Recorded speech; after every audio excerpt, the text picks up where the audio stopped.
जय मां संतोषी।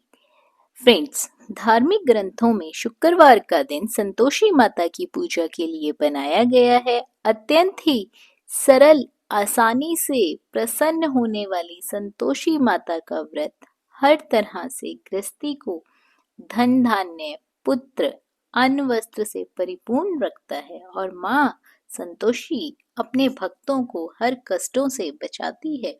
फ्रेंड्स, आप लोगों ने सुना होगा कि काफी लोग संतोषी माता का व्रत शुक्रवार के दिन करते हैं। शुक्रवार के दिन जो लोग भी व्रत रखते हैं, संतोषी माता का पूजा पाठ करते हैं, उन लोगों को पूजा पाठ के साथ साथ व्रत के पुण्य फलों की प्राप्ति के लिए संतोषी माता की संपूर्ण व्रत कथा जरूर सुननी चाहिए। जो मनुष्य व्रत के दिन कथा नहीं सुनता है, उसका व्रत अधूरा माना जाता है। तो चलिए फ्रेंड्स, आज मैं आपको इस वीडियो के माध्यम से शुक्रवार के दिन की संतोषी माता की व्रत कथा सुनाने जा रही हूँ। कथा को अंत तक जरूर सुने ताकि आपको भी कथा सुनकर संतोषी माता का आशीर्वाद मिल सके, माँ आपको भी आपके कष्टों से मुक्ति दिला सके। एक गांव में एक बुढ़िया रहती थी जिसके 7 बेटे थे। 6 बेटे कमाने वाले थे और एक बेटा निकम्मा था। बुढ़िया माँ 6 पुत्रों का जूठा 7वें पुत्र को दे देती थी। 7वां पुत्र एक दिन अपनी पत्नी से बोला, देखो मेरी माता का मुझ पर कितना प्रेम है। वह बोली, क्यों नहीं, सबका जूठा बचा हुआ जो तुमको खिलाती है। वह बोला, जब तक मैं आंखों से ना देख लूं, मैं नहीं मान सकता। पत्नी ने हंसकर कहा, देख लोगे तब तो मानोगे। कुछ दिन बाद एक बड़ा त्योहार आया। घर में 7 प्रकार के भोजन और चूरमा के लड्डू बने। वह पत्नी की बात को जांचने के लिए सिरदर्द का बहाना बनाकर पतला कपड़ा सिर पर ओढ़कर रसोई में जाकर सो गया और कपड़े में से सब कुछ देखता रहा। 6 भाई भोजन करने आए। उसने देखा माँ ने उनके पर आसन बिछाए, 7 प्रकार की रसोई परोसी और आग्रह कर करके उन्हें भोजन कराती रही। वह देखता रहा। 6 भाई भोजन कर उठ गए। तब माँ ने उनकी 5 थालियों में से लड्डुओं के टुकड़े को उठाया और एक लड्डू बनाया। जूठन साफ करके माँ ने उसे पुकारा, उठ बेटा उठ, तेरे भाइयों ने भोजन कर लिया है, तू भी उठकर भोजन कर ले। उसने कहा, माँ मुझे भोजन नहीं करना है, मैं परदेस जा रहा हूँ। माता ने कहा, कल जाना हो तो आज ही चला जा। वह बोला, हाँ हाँ जा रहा हूँ। यह देखकर वह घर से निकल गया। चलते समय उसे अपनी पत्नी की याद आई। वह गौशाला में कंडे थाप रही थी। वहां जाकर वो बोला, मेरे पास तो कुछ नहीं है, तुम ये अंगूठी रख लो और अपनी कोई निशानी मुझे दे दो। वह बोली, मेरे पास क्या है, ये गोबर भरा हाथ है। यह कहकर पत्नी ने उसकी पीठ पर गोबर के हाथ की थाप मार दी और वो वहां से चल दिया। चलते चलते दूर देश पहुंचा। वहां एक साहूकार की दुकान थी। वहां जाकर बोला, सेठ जी मुझे नौकरी पर रख लो। साहूकार को नौकर की सख्त जरूरत थी। साहूकार ने कहा, काम देखकर तनख्वाह मिलेगी। उसने कहा, सेठ जी जैसा आप ठीक समझे। उसे साहूकार के यहाँ नौकरी मिल गई। वह वहां दिन रात काम करने लगा।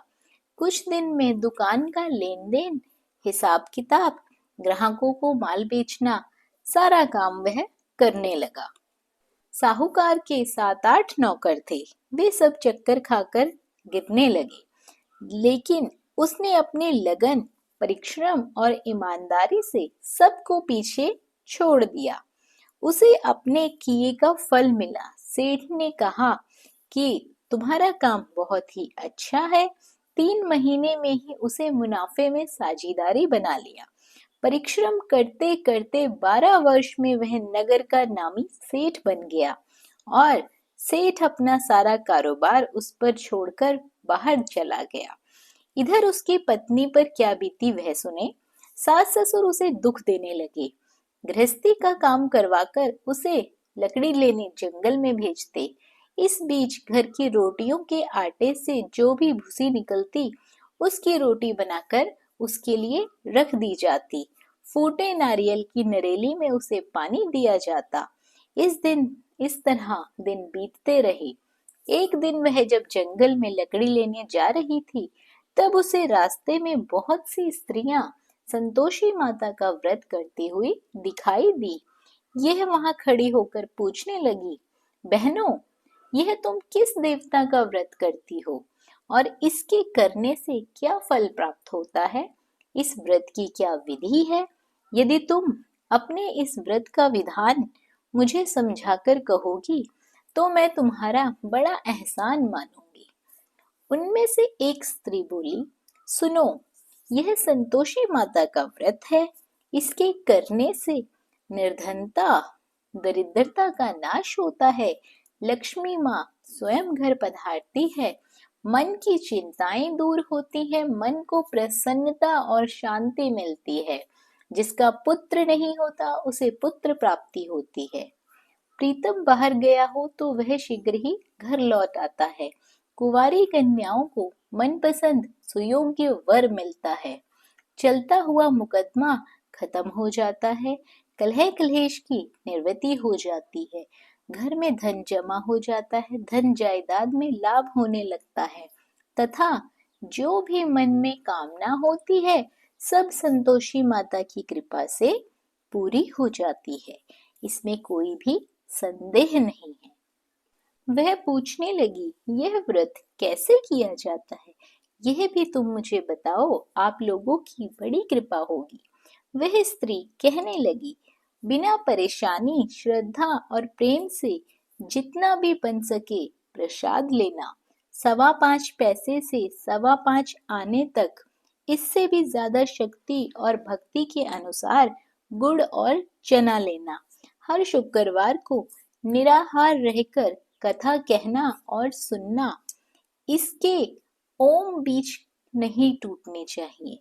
लगातार नियम के पालन करना। सुनने वाला कोई ना मिले तो घी का दीपक जलाकर उसके आगे जल के पात्र को रखकर कथा कहना, परंतु ध्यान रहे कि नियम ना टूटे। जब तक कार्य सिद्ध ना हो, नियम का पालन करना और कार्य सिद्ध हो जाने के बाद व्रत का उद्यापन करना। 3 मास में माता पूरा फल प्रदान करती है। यदि किसी के ग्रह खोटे हैं तो भी माता 1 वर्ष में अवश्य उनको अनुकूल करती है। कार्य सिद्ध होने पर ही उद्यापन करना चाहिए, बीच में उद्यापन नहीं करना चाहिए। उद्यापन में 2.5 सेर आटे का खाजा तथा इसी अनुसार खीर तथा चने का साग बनाना। 8 बच्चों को भोजन कराना। जहां तक मिले देवर, जेठ, भाई बंधु, कुटुंब के ही लड़के लेना। ना मिले तो रिश्तेदार और पड़ोसियों के लड़कों को बुलाकर उन्हें भोजन करवाना, यथाशक्ति दक्षिणा देना, माता का पूरा नियम करना। सखी ध्यान रखना, इस दिन खटाई बिल्कुल भी मत खाना। यह सुनकर वह वहां से चल दी। रास्ते में लकड़ी के बोझ को बेच दिया और उन पैसों से गुड़ चना लेकर माता के व्रत की तैयारी कर आगे चली। रास्ते में संतोषी माता के मंदिर में जाकर माता के चरणों में लौटने लगी, विनती करने लगी, हे माँ, मैं दीन हूँ, मैं निपट मूर्ख हूँ, व्रत के नियम कुछ नहीं जानती हूँ, मैं बहुत दुखी हूँ। हे माता, मैं तेरी शरण में आई हूँ, मेरे दुख दूर कर। माता को दया आई। एक शुक्रवार बीता कि दूसरे शुक्रवार को उसके पति का पत्र आया और तीसरे शुक्रवार को उसका भेजा हुआ पैसा भी आ पहुंचा। यह देखकर जेठानियां मुंह सिकोड़ने लगी। इतने दिनों बाद इतना पैसा आया, इससे क्या बढ़ाई है? लड़के ताने देने लगे, काकी के पास अब पत्र आने लगे हैं, रुपया आने लगा है। अब तो काकी की खातिरदारी बढ़ेगी, अब तो काकी बुलाने से भी नहीं बोलेगी। बेचारी सरलता से कहती है, भैया पत्र आए रुपया आए तो हम सबके लिए अच्छा है। ऐसा कहकर आंखों में आंसू भरकर संतोषी माता के मंदिर में जाकर बैठती है। मातेश्वरी के चरणों में गिरकर रोने लगती है। माँ, मैंने तुमसे पैसा नहीं मांगा, मुझे पैसे से क्या काम, मुझे तो अपने सुहाग से काम है। मैं तो अपने स्वामी के दर्शन और सेवा मांगती हूँ। तब माता ने प्रसन्न होकर कहा, जा बेटी, तेरा स्वामी जल्द ही आएगा। यह सुन खुशी से बावली होकर वह घर आकर काम करने लगी। संतोषी माँ विचार करने लगी, इस भोली पुत्री से मैंने कह तो दिया है कि तेरा पति शीघ्र आएगा, पर आएगा कहाँ से? वह तो इसे स्वप्न में भी याद नहीं करता। उसे इसकी याद दिलाने तो मुझे ही जाना पड़ेगा। संतोषी माता ने उस बुढ़िया के बेटे को स्वप्न में समझाया, पुत्र, तेरी घरवाली बहुत कष्ट उठा रही है। यह बोला, हाँ माता, यह तो मुझे भी मालूम है, परंतु क्या करूं, वहां कैसे जाऊं? परदेश की बात है, लेन देन का सारा हिसाब किताब है, कोई जाने का रास्ता ही नजर नहीं आता। आप ही कोई रास्ता दिखाएं कि मैं वहां कैसे जाऊं। माँ कहने लगी, सवेरे नहा धोकर संतोषी माता का नाम लेकर घी का दीपक जला दंडवत कर वहां दुकान पर जा बैठने लगा। देखते देखते तेरा लेन देन चुक जाएगा, जमा माल बिक जाएगा, सांझ होते होते धन का ढेर लग जाएगा। वह अगले दिन सुबह जल्दी उठा। उसने मित्र बंधुओं परिचितों से स्वप्न में माता द्वारा कही गई बात बताई। वे सब उसकी बात सुनकर उसकी खिल्ली उड़ाने लगे। वे कहने लगे कि कहीं सपने भी सच होते हैं। एक बूढ़ा व्यक्ति बहुत समझदार था। वह बोला, देखो भाई, मेरी बात मानो, इस तरह साच या झूठ कहने के बदले देवता ने जैसा कहा है वैसा ही करो, तेरा क्या जाता है। बूढ़े की बात मानकर नहा धोकर उसने संतोषी माता को प्रणाम किया, फिर घी का दीपक जलाकर दुकान पर जा बैठा। शाम तक धन का ढेर लग गया। वह हैरान हुआ, मन में संतोषी माता का नाम ले बहुत प्रसन्न हुआ। घर जाने के वास्ते उसने गहना कपड़ा सामान खरीदने लगा। सब काम से निपटने के बाद वह घर के लिए रवाना हुआ। उधर उसकी पत्नी जंगल में लकड़ी लेने गई। लौटते वक्त बहुत थक जाने के कारण संतोषी माता के मंदिर पर विश्राम करने बैठ गई। यह तो उसका रोज रुकने का स्थान था। धूल उड़ती हुई देख उसने माता से पूछा, हे माता, यह धूल कैसी उड़ रही है? माँ ने कहा, हे पुत्री, तेरा पति आ रहा है। अब तू ऐसा कर, लकड़ियों के 3 बोझ बना, एक नदी के किनारे रख, दूसरा मेरे मंदिर पर और तीसरा अपने सिर पर। तेरे पति को लकड़ी का गट्ठा देखकर मोह पैदा होगा। ये वहां रुकेगा, नाश्ता पानी बना खाकर माँ से मिलने जाएगा। तू लकड़ी का बोझ उठाकर जाना और बीच चौक में गड्ढा डालकर 3 आवाजें लगाना। लो सासू जी, लकड़ियों का गट्ठा लो, भूसे की रोटी दो, नारियल के खोपड़े में पानी दो। आज कौन मेहमान आया है? संतोषी माँ की बात सुनकर वह बहुत अच्छा माँ कहकर प्रसन्न मन से लकड़ियों के 3 बोझ बना लाई। एक नदी के तट पर, दूसरा माता के मंदिर पर रखकर इतने में ही मुसाफिर वहां आ पहुंचा। सूखी लकड़ियां देखकर उसको इच्छा हुई कि यहीं अभी विश्राम कर लेता हूँ, भोजन बना खा पीकर ही यहाँ से जाऊंगा। इस प्रकार भोजन कर विश्राम कर वह अपने गांव में आया। उसी समय बहू सिर पर लकड़ी का गट्ठा लेकर आई। उसने गट्ठे को आंगन में डाला और जोर से 3 आवाजें दी। लो सासू जी, लकड़ी का गट्ठा लो, भूसे की रोटी दो, नारियल के खोपड़े में पानी दो। आज कौन मेहमान आया है? यह सुनकर सास ने अपने दिए हुए कष्टों को भुलाने के लिए कहा, बहू, तू ऐसा क्यों कहती है? तेरा मालिक ही तो आया है। बैठ, मीठा भात खा, कपड़े गहने पहन, पत्नी की आवाज सुनकर उसका स्वामी बाहर आया और उसके हाथ में पहली अंगूठी देखकर व्याकुल हो गया। उसने माँ से पूछा, माँ यह कौन है? माँ बोली, बेटा तेरी पत्नी है। आज 12 वर्ष हो गए जब से तू गया है, तब से गांव में जानवर की तरह भटकती फिरती है। काम काज कुछ करती नहीं है, चार समय आकर खा जाती है। अब मुझे देखकर भूसे की रोटी और नारियल के खोपड़े में पानी मांगती है। वह बोला, माँ मैंने इसे भी देखा है और तुम्हें भी देखा है। मुझे दूसरे घर की चाबी दे दो, मैं उसमें जाकर रहूंगा। ठीक है बेटा, जैसी तेरी मर्जी, कहकर माँ ने चाबी का गुच्छा बेटे के सामने रख दिया। उसने दूसरे घर को खोलकर सारा सामान जमाया। एक ही दिन में वहां राजा के महल जैसे ठाट बाट बन गए। अब क्या था, वह सुख भोगने लगे।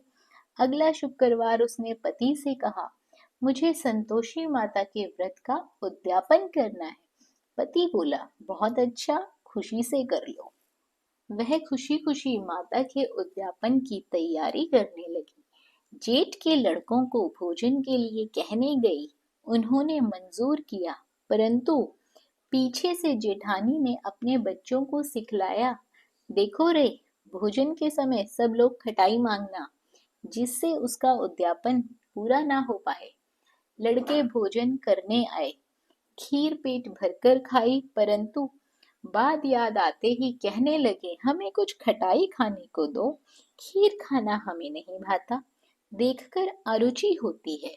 लड़के उठ खड़े हुए, बोले, पैसे लाओ। भोली बहू कुछ नहीं जानती थी, उन्हें उसने पैसे दे दिए। लड़कों ने बाजार जाकर उन पैसों से इमली खरीदी और खाई।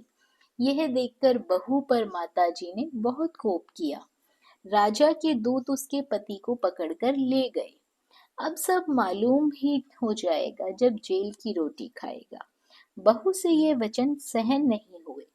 वह संतोषी माता के मंदिर में गई और कहने लगी, माता तुमने यह क्या किया? हंस खाकर क्यों रुलाने लगी? माता बोली, पुत्री तूने मेरा व्रत भंग किया है, इतनी जल्दी सब बातें भुला दी। वह बोली, माता भूली तो नहीं हूँ, ना कुछ अपराध किया है, मुझे तो लड़कों ने भूल में डाल दिया, मुझे क्षमा करो माँ। माँ बोली, ऐसी भूल भी कहीं होती है? यह बोली, अब कोई भूल नहीं होगी माता, आप बताओ मेरा पति कैसे आएगा? माँ बोली, पुत्री जा, तेरा पति तुझे रास्ते में आता मिलेगा। वह मंदिर से निकलकर बाहर आई तो रास्ते में उसे अपना पति आ दिखाई दिया।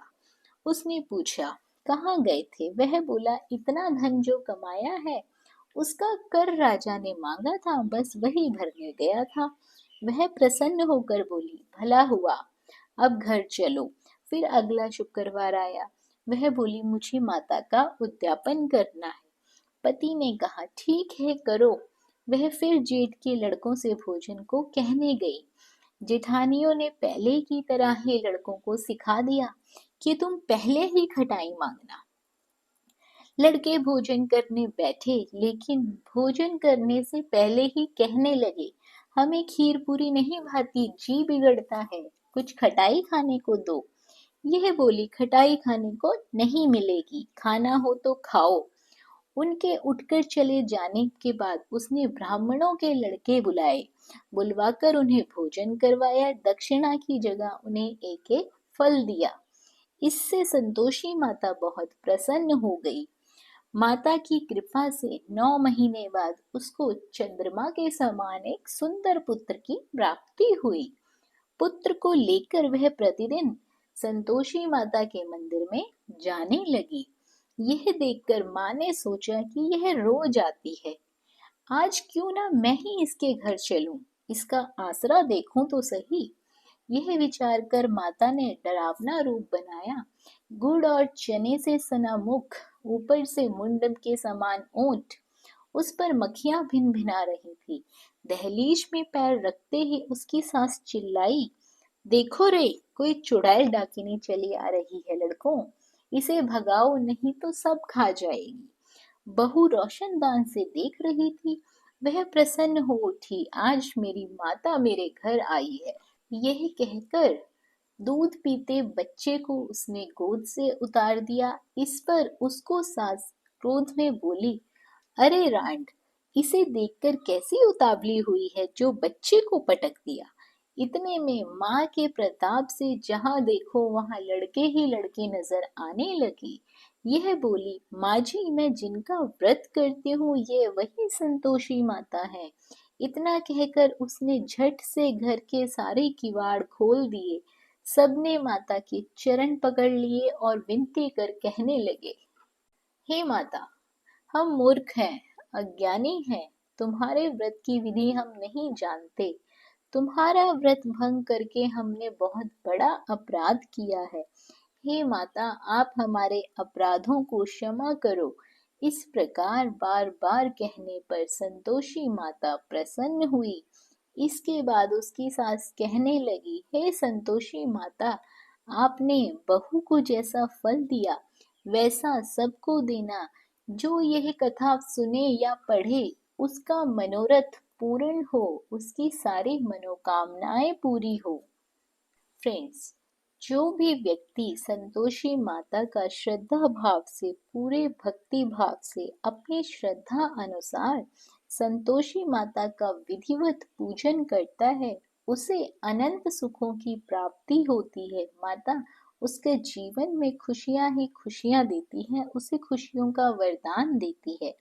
फ्रेंड्स, कथा अच्छी लगी हो, कथा आपको मन को भाई हो, तो वीडियो को लाइक और शेयर ज़रूर करें। और यदि आप हमारे चैनल पर पहली बार आए हैं और इस तरह की व्रत की, पूजा पाठ की विधियां और कथाएं आपको भी अच्छी लगती हैं, तो चैनल को सब्सक्राइब कर लीजिए, साथ ही बेल आइकन के बटन को दबा दीजिए ताकि आपको हमारी आने वाली वीडियोस की नोटिफिकेशन सबसे पहले मिल सके। बने रहिए आपके अपने YouTube चैनल अंकित वास्तु ज्ञान में। धन्यवाद। जय मां संतोषी।